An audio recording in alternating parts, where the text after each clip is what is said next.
right. What's going on, everybody? Matt Malatesta here, VYPE Media, with the one and only Doug Warren of Wimberley High School. These guys have built it. You built a power.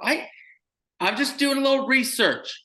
5 out of the past 7 years, y'all have been at least to the state semifinals. Coach, just talk about this Wimberley program. How did you build this culture of winning over the past decade?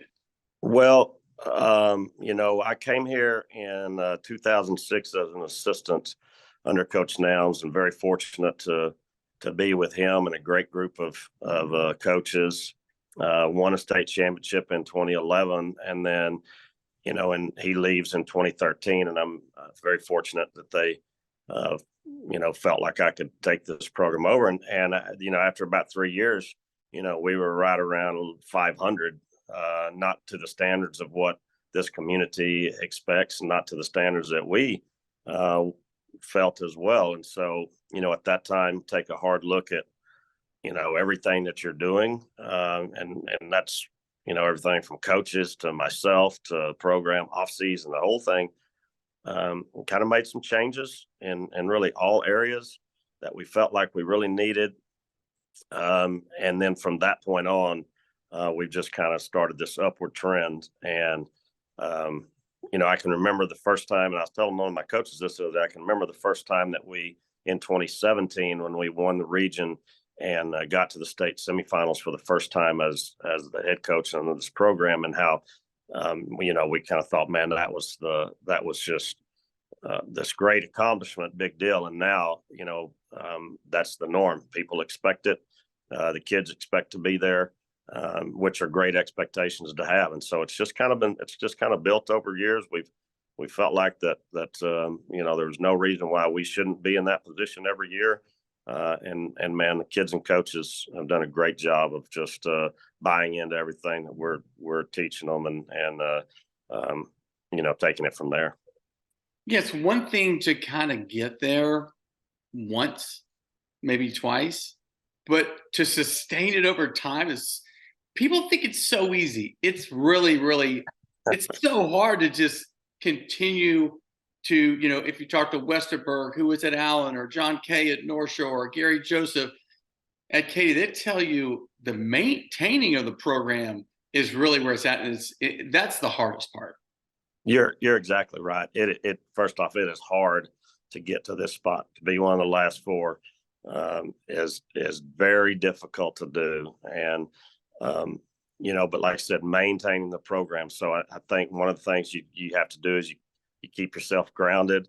You keep the kids grounded. You don't let them get too high or too low on things.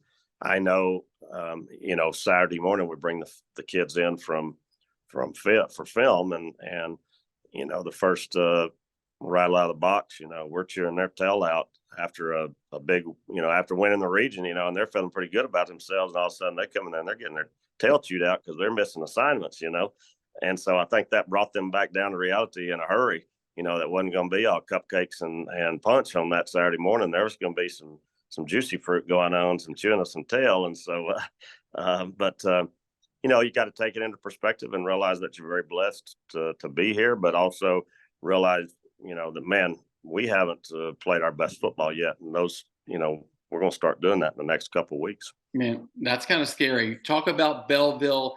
Give us a couple of the keys to the game on your side of the ball. Oh, man, you talk about Belleville, you talk about a really good football team. I mean, they are really good in all phases. Keys to the game for us, number one, is, defensively, we have to put them, you got to win first down.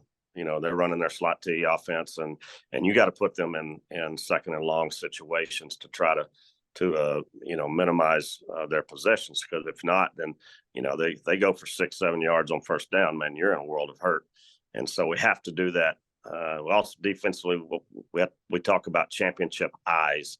When you face this offense, which we've seen it numerous times throughout the years, you can't get caught peeking in the backfield. If your key is reading this guard, then you got to trust that key and read that guard or whatever it is, because as soon as you start looking somewhere else, man, the ball's by you or receivers by you, big play is by you, and they've got you. And so We talk about championship eyes all the time. And then offensively, man, we have to be able to run the football against their defensive front. And their defensive front is special. I mean, they are really, really good up front. They're athletic. They're big. They move well. You know, it's hard to find any cracks or crevices in that defense of theirs. But, you know, we're going to have to be able to run the football if we think we're going to have a chance on Friday night. You know, talk about Cody Stover, you know, just a guy, he seems like he's kind of that alpha. He started last year. Now he's again the starter this year at quarterback. He seems like he's a great game manager, doesn't make a lot of mistakes. Just talk about what he's meant to this team. Well, number one, he's the ultimate competitor. He hates to lose. He's mad at me because we don't let him play defense. He wants to go play linebacker. That's the type of mentality he has. And so when you have a guy like that on your team, and like you said, he is the alpha. I mean, he is the true leader of this team. But he's gonna work harder than anybody else. He's tough. He is going to will you to win. You know, he's that guy that you're going to pick to be on your team, and kids gravitate towards that, rally around that, and he doesn't shy away from those moments either. I mean, that's what he wants. And you know, in my 35 years of coaching, you know, probably the best leader that I've ever been around. And those are, you know, we try to teach those skills to kids, but man, he has some intangibles that are just within him that you can't coach, you can't teach. And when you get a younger guy like that, and you know, he reaches a state championship game last year, doesn't have his best game against Carthage, it just kind of fuels him even more. You could just see those wheels turning as he comes into this year. He's like, oh my gosh, we got to have a state championship. Is him and your team even more hungry than last year? Or are they hungrier because of getting to state, not finishing the job last year to finish the job this year?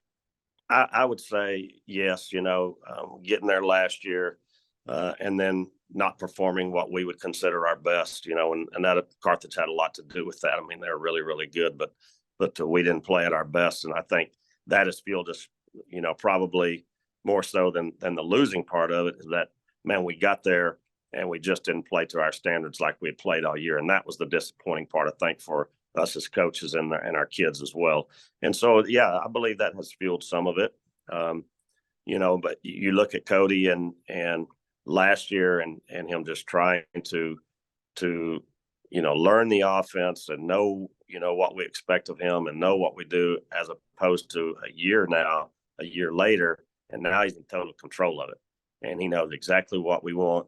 He knows exactly, you know, where the ball needs to go, how it needs to get there.